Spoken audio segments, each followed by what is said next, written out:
Jeremiah chapter 17.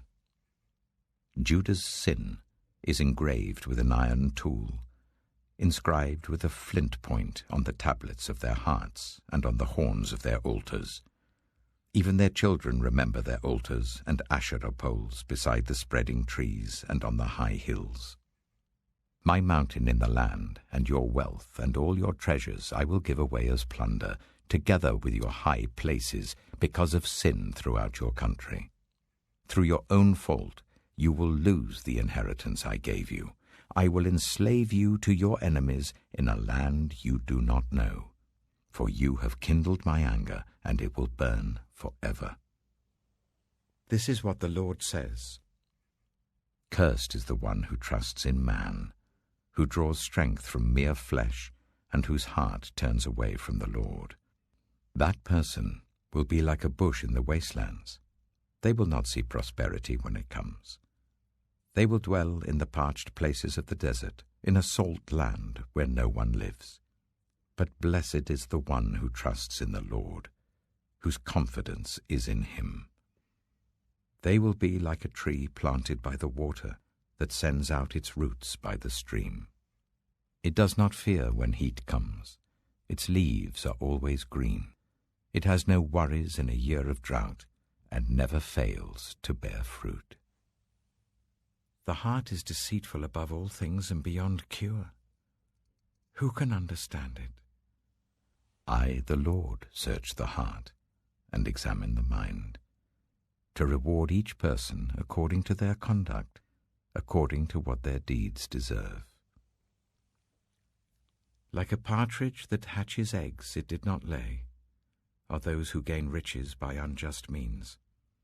When their lives are half gone, their riches will desert them, and in the end they will prove to be fools. The glorious throne, exalted from the beginning, is the place of our sanctuary.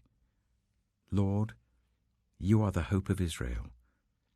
All who forsake you will be put to shame.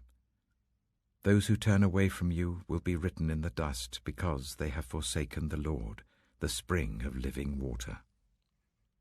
Heal me, Lord, and I shall be healed. Save me, and I shall be saved, for you are the one I praise. They keep saying to me, where is the word of the Lord? Let it now be fulfilled. I have not run away from being your shepherd. You know I have not desired the day of despair. What passes my lips is open before you. Do not be a terror to me. You are my refuge in the day of disaster. Let my persecutors be put to shame, but keep me from shame. Let them be terrified, but keep me from terror. Bring on them the day of disaster. Destroy them with double destruction. This is what the Lord said to me. Go and stand at the gate of the people, through which the kings of Judah go in and out. Stand also at all the other gates of Jerusalem. Say to them, hear the word of the Lord, you kings of Judah and all people of Judah, and everyone living in Jerusalem who come through these gates. This is what the Lord says. Be careful not to carry a load on the Sabbath day, or bring it through the gates of Jerusalem. Do not bring a load out of your houses, or do any work on the Sabbath, but keep the Sabbath day holy, as I commanded your ancestors. Yet they did not listen or pay attention. They were stiff-necked and would not listen or respond to discipline.